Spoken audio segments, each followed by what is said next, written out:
Alright, let's see if I still remember how to ride one of these things.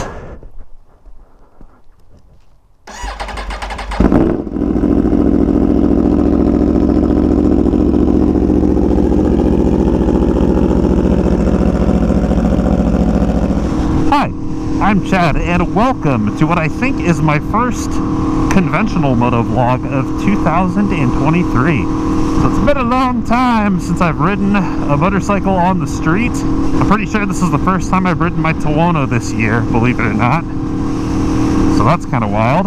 So part of the reason I haven't been on the Tuono at all this year is because it has rained so much. I want to say at least a third of the calendar days this year so far, 2023, and maybe more, it has just poured. It's been too wet to go ride, or too wet to go ride and enjoy myself, so I just haven't. That, and obviously I've been preoccupied with other things like going racing and preparing to go racing. In addition to that, this is the first time I am riding a motorcycle since I crashed out of my first expert race at CRA about 3.5 weeks ago. So back into the saddle, so to speak, although not on a racetrack and not going fast.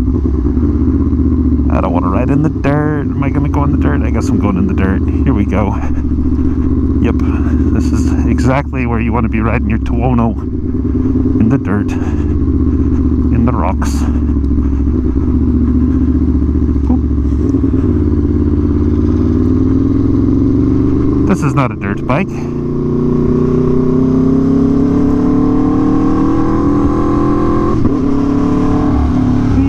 Dirty road, but still body position.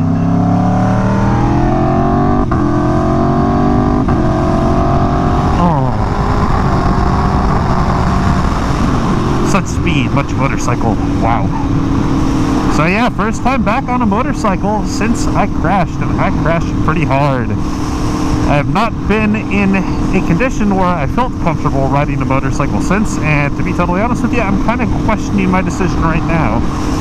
My right foot is feeling good. I think the little floating piece of bone's still there, but not bothering me. It's on the side of my foot, so I've actually been able to walk normally for the past couple weeks.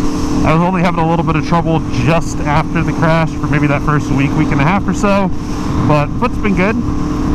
Still a little purple and swollen, but it's all on the top, so nothing that is uncomfortable when you're stepping, unless you're stepping very aggressively.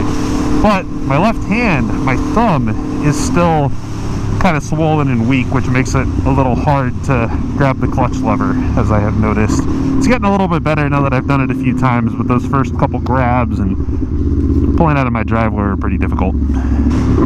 But yes, I am on the recovery train. I am back on a motorcycle, and it feels pretty good.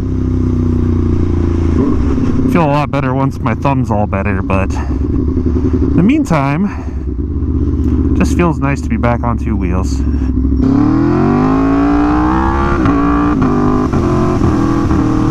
And boy, does it feel good to be back on my Tuono. Man, look how fun this thing is. I did have to go fishing through my closet to grab some gear though. Well, this helmet, my Corsa that I motovlog with, was good.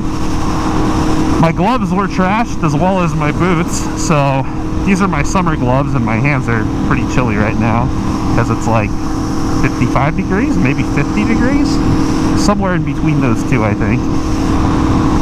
And these are really old boots, but luckily I held on to them after I crashed in them last and bought new boots because they weren't totally destroyed, but the boots that I did crash in were ripped and pretty donezo, so glad I got these in the meantime until I buy some new boots. But yes, it was quite a crash.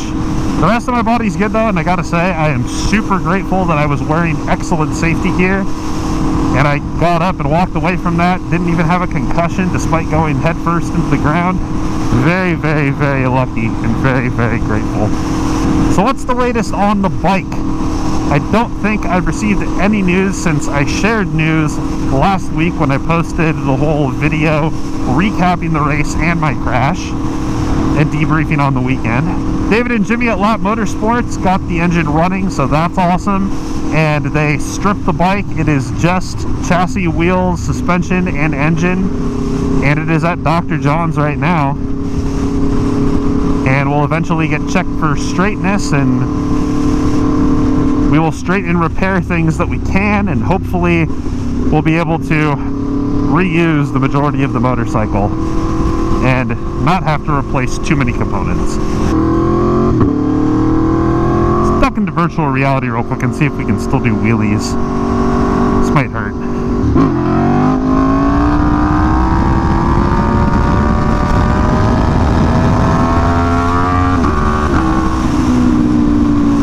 Back to reality. That was actually pretty good. So please put out some good vibes for me that my bike is repairable and I'm not going to have to go try to find a new frame or just part my bike out and start from scratch. I really like that bike. It was really fast and I just want to fix it and enjoy it for at least the rest of the year, if not longer.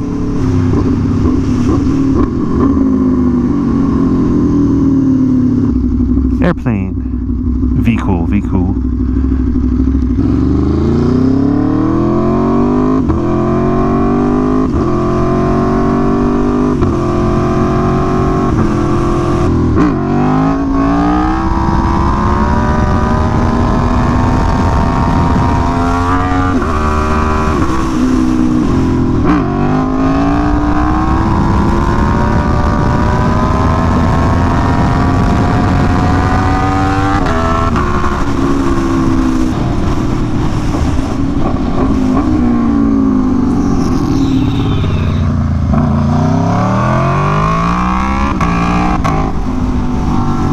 Back to reality once again. So in addition to the repairs to my bike, I am also going to need a new helmet, new boots, new race gloves, and possibly a new race suit.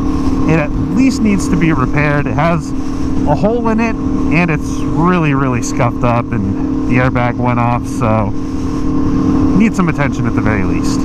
But we will see. That is the road ahead. I have about 8 weeks until the next CRA round to figure all this out, get the bike back all together, get some new bodywork on it at the very least, and paint. It's probably going to need more than that, but we'll see. We will see. Time will tell. In the meantime, I'm really happy that I'm okay and able to get back on a motorcycle in 3.5 weeks, and despite a little bit of discomfort in my left hand, still be able to ride pretty well. Makes me very confident that my left hand will be at 100%, as well as the rest of my body, before the next round. Hopefully we can get the bike fixed with plenty of time to take it out to a track day and just make sure everything's working well before we go out to Arizona, because it would be a bummer to drive all the way out to Arizona to find out that your motorcycle that you just spent so much time and money repairing doesn't work. So stay tuned. Because the bike is somewhere else, I can't guarantee that I'm really going to have much in the way of content of the rebuild. I'll do my best to keep you guys updated step by step and include any photos that I can, but I'm at the point now where I don't really want to work on it on my own. I don't really have the time to, honestly. If I had the time, I'd be happy to, but I just don't. So, in the trusty hands of my friends David and Jimmy at Lap Motorsports, shout out to you guys and thank you for taking the bike off my hands and stripping it down and getting it to Dr. John's. And you know what? Thank you to all of you who watch my videos and support me through all of this chaos. It's like, this is my 3rd crash in about a year. So, boy, the eventful life of Chad. But with that, I'm going to wrap this one up. So thank you so much for watching, and if you enjoyed this video, I would sincerely appreciate a gentle little click of the like button, and if you consider subscribing for more motorcycling ridiculousness like this. Drop a comment below. Have you had to repair a crashed motorcycle before? How'd it go? Let's talk about it in the comments. And also, did you guys miss the Tuono? I'm pretty sure that this is the first time I've ridden the Tuono in 2023, and I'm kind of disappointed in myself because of that, but nevertheless, good to be back. Did you miss the Tuono in the comments below? Thanks again for watching, and I'll hope to catch you in the next one. Until then, later.